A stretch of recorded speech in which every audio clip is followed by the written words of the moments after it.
ነኩና እያስቸገርኩ ያለሁት ስለ አብርሃም ጉዳይ ላውራክ ስለፈለኩ ነው። ልጁ እኮ አልፈልግሽም አለሽ እንዴ? ጤነኛ አይደለሽም እንዴ አንቺ? አምሽ አልፈልግሽም አለሽ። አልፈልግም ያለሽ ሰው በዚህ ልክ መፈለግ ምንድነው? አንቺ እኮ ጥቅም የለውም። ነገ መጥቶ ይጎዳሻል ነው ይሄድ እየሰማሽ ነው። አብርሃም ዛሬ ወደ አንቺ ቢመጣ ነገም ተመልሶ ወደ ሩታ ነው የሚሄደው። ለምን ነው አይገባሽ? እሱ ደህና ሆኖ ጤነኛ ሆኖ እኮ እኔም ቢጎዳኝ ችግር የለውም። የበራሴ ህይወት እኮ አስገብቼ አላውቅም ማለት ነው። ልጁ በግድ ልታሳብዱት ነው እንዴ? በግድ ጤናው ልትነሱት ነው እንዴ? ጤነኛ ነው አብርሃም፣ በቃ ጤነኛ ነው፣ ሰላም ነው። ስለዚህ አይፈልግሽም። ቢያንስ በእግዚአብሔር ለ2 ደቂቃ ወይም ደግሞ ለ1 ሰዓት ቢያንስ አብርሃምን ከኔ ጋር አገናኘው። ምክንያቱም ሰላም ውድና የተከበራችሁ እንደምን ናችሁ ወይ?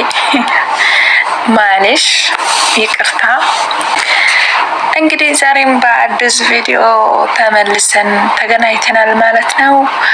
ከስራዬ መጥቼ ነው ይሄንን ቪዲዮ እየሰራሁላችሁ ያለሁት። በጣም ደክሞኛል፣ የግድ መስራት ስላለብኝ የሰራሁት እና ውዶቼ ዛሬም በአዲስ ቪዲዮ ተመልሼ መጥቻለሁና ቪዲዮውን ከመጀመራችሁ በፊት ሼር፣ ላይክ፣ ሰብስክራይብ እያደረጋችሁልኝ እንደነገርኳችሁ ሰዓት አልሞላልኝም።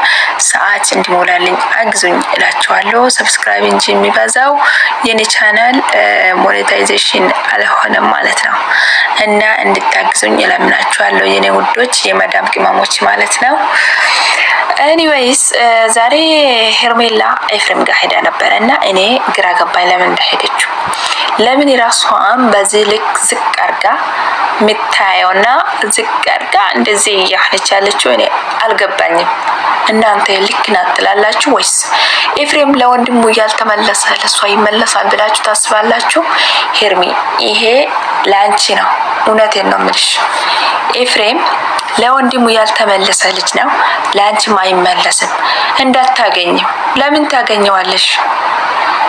ኤፍሬም ማለት እኮ በጣም መጥፎ ሰው ነው። እያየሽ ነው አይደል እንዴ እሱ የሚሰራው ስራ። እኔ ማግኘትሽ ከሱ ጋር መገናኘትሽ ትክክል ነው ብዬ አላስብም። አይተሽዋል፣ ከዴቭ ጋር ቤት ሄደሽ ታላቅ ወንድሙን ያለከበረ ሰው እንዴት አንቺን አክብሮሽ ከአብርሽ ጋር እንዲያገናኝሽ ትጠብቀዋለሽ? በጣም ተሳስተሻል፣ በጣም ተሳስተሻል። እውነት የሆነ ነገር አድርጎ ቢጎዳስሽ ለወንድሙም እኮ አልተመለሰም፣ ላንቺ አይመለስም። ቢጎዳሽስ ምን ትሆኚ እንጂ አንቺ ቆፍጥን ብለሽ አትሄጂም እንዴ? ቆፍጥን ብለሽ አትኖርም እንዴ? እንዴ አብርሃም ወደ ራሱ የሚመለስበትን ሁኔታ ማመቻቻት እንጂ የምን እሱን ከስር እየሄድሽ መለመን ነው? እንግዲህ እኔ ልክ ነው ብዬ አላስብም። ሌላውን ለእናንተ የተቻለ ውድ ቤተሰቦቼ። ከዛ በመቀጠል ደግሞ እሱ እንደማይፈልግሽ ነግሮሻል ኤፍሬም። እሱ እንደማይፈልግሽ ነግሮሻል ማለት ነው። ኤፍሬም በፍጹም አይፈልግም አብርሽ ከአንቺ ጋር እንዲሆን ማለት ነው። ከአንቺ ጋር እንዲሆን አይፈልግም። አይተሽዋል ብዬ አስባለሁ። የእሱን ሁኔታ አይተሻል። አንቺ እኮ ኤፍሬምን ከኤፍሬም ብትጠነቀቂ እኮ ቤት መጥቶ ያመለልሽ ቀን ነው ከሱ የራስሽን እንትምቲ። አንቺ የወንድሙ ሚስት እኮ ነሽ። አንቺ ምን ሆነሻል እንጂ? እንዴት ነው የራስሽን ያሰብሽው ሄርሚ? ልክ አይደለሽም እውነት። በጣም አምሮብሻል ግን የኔ ቆንጆ፣ እንደዚህ ቆመሽ በመሄድሽ በጣም ደስተኛ ነኝ። ነገር ግን ኤፍሬም ማግኘት አልነበረብሽም፣ እኔ የሚለው ነገር ማለት ነው። እና ውድ ቤተሰቦቼ ትንሽ ቪዲዮ ላስገባላችሁ። ትንሽ ምን በዚህ ልክ አብርሃም እንደዚህ እንደተቀየረም አላቅም፣ ምንም እንደምል ምን ያላቅም። እግዚአብሔርን በጣም ግራ እየገባኝ ነው ያለው፣ በጣም እየጨነቀኝ ነው ያለው። እንዴት ነው ኤፍሬምም ሊረዳኝ አልቻለም፣ ሩታም ሊረዱኝ አልቻሉም። በዚህ ልክ እያስጨነኩና እያስቸገርኩ ያለሁት ስለ አብርሃም ጉዳይ ላውራክ ስለፈለኩ ነው። ልጁ እኮ አልፈልግሽም አለሽ እንዴ? ጤነኛ አይደለሽም እንዴ አንቺ? አምሽ አልፈልግሽም አለሽ። አልፈልግም ያለሽ ሰው በዚህ ልክ መፈለግ ምንድነው? በእግዚአብሔር አንቺ እኮ ጥቅም የለውም። ነገ መጥቶ ይጎዳሻል ነው ይሄድ እየሰማሽ ነው? አብርሃም ዛሬም ወደ አንቺ ቢመጣ ነገም ተመልሶ ወደ ሩታ ነው የሚሄደው። ለምንድን ነው አይገባሽ? እሱ ደህና ሆኖ ጤነኛ ሆኖ እኮ እኔም ቢጎዳኝ ችግር የለውም።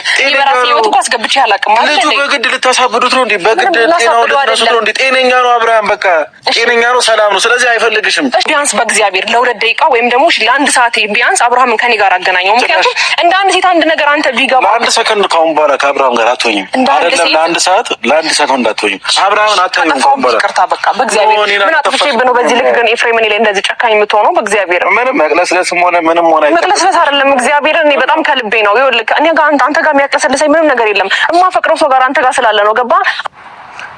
እኔ እውነት ሄርሚ በዚህ ልክ ወርደሽ እሱን እንደዚህ ትለምኛለሽ ብዬ አልገመትኩሽም።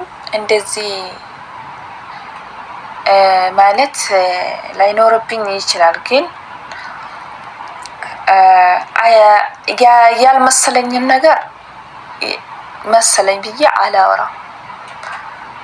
አይ ደስ ያላለኝን ነገር ደግሞ ደስ ብሎኛል ብዬ አላወራም። እኔ ግልጽ ነው የምናገረው እና እኔ በጣም አናደሽኛል ዛሬ። ብቻ ደስ ብሎኛል እንደዚህ ቆመሽ በመሄድሽ። እሱን መለመን አልነበረብሽም በፍጹም ማለት ነው። እሱን አትለምኝ። እውነት አንቺ እኮ በጣም ጎበዝ ሆነሻል። አሁን ደህና ነሽ ምናምን አምሮብሻል ምናምን።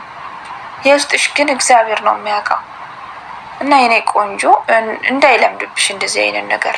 የኔ ውድ ቤተሰብ ሼር፣ ላይክ፣ ሰብስክራይብ እንዳይረሳ ይላችኋለሁ። በሌላ ቪዲዮ እስከምንገናኝ ደህና ቆዩልኝ የኔ ውዶች። ባይ ባይ።